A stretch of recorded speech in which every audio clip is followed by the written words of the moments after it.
গানটো গাওঁ নেজানো নেজানো শৰতৰ কালৰ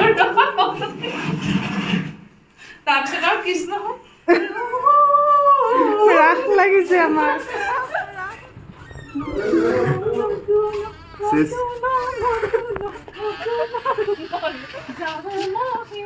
ৰাখক ভোমোৰা ঘূৰি ফুৰিছে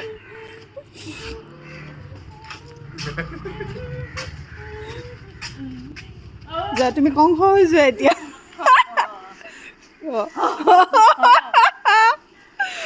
লগে লগে দৈৱকী ক'ত গ'ল তোৰ অষ্টম সন্তান আজি মানুহবোৰ ভাং খাই ল'লে যেন পাওঁ ক'ত গ'ল তোৰ অষ্টম সন্তান দেহু আমাক 6.5 hours later.